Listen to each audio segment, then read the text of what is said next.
It's been over 2 months now without power cuts, but the weather is changing. It's getting colder and wetter, and from past experience, we know this puts grid under pressure. But will we see the return of blackouts in the coming weeks or months? Energy expert Matthew Cruz from Forest Energy weighs in. In my analysis, I do foresee that we will have load shedding return over the next couple of months.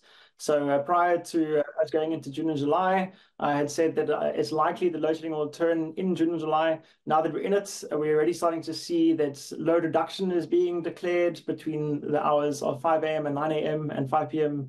and 9 p.m. in some areas. And we're also seeing that diesel is once again being fired at a 15% rate within winter that I foresee load shedding returning. So it's actually, if I had to give a prediction or a likelihood, it is more likely that load shedding will return over June and July than not. So it's about 50% likelihood.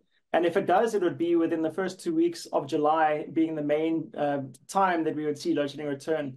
And this is mainly because we have an increase in demand. So there had been a reduction in the peak demand that Eskom is seeing from businesses, as a lot of businesses have realized that they can go solar and no longer require energy from Eskom during the day and in the evenings.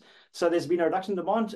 There was also a localized peak of the energy availability factor in the middle of May. So third week of May, we hit EAF of 70%, and it was 59% at the start of May. So there was a quick 11% rise when we had seen a 55% average over the entirety of 2023. So there was some nice coordination there. And once again, we're also seeing the firing of diesel at the moment. So we are at firing a percentage of 15% capacity diesel in this week. And that means that we are firing diesel with the lights on, unfortunately. So yes, I do think that we are going to have a limited aspect of the peak of load shedding this winter compared to last winter. And that's mainly because of the 3,000 megawatts less demand that we are getting as a country.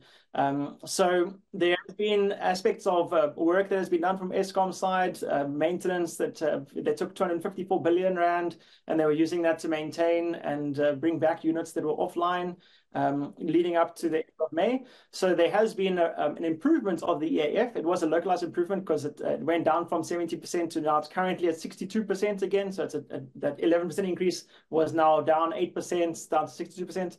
So there is an aspect of the EAF having a long-term declining nature, a trend that kind of goes over the 7 years down like this. We have a small localized peak, and now it's going to go down again.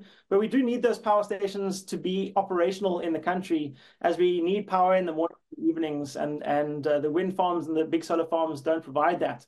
So that's where the aspect of keeping the coal power stations online is coming from.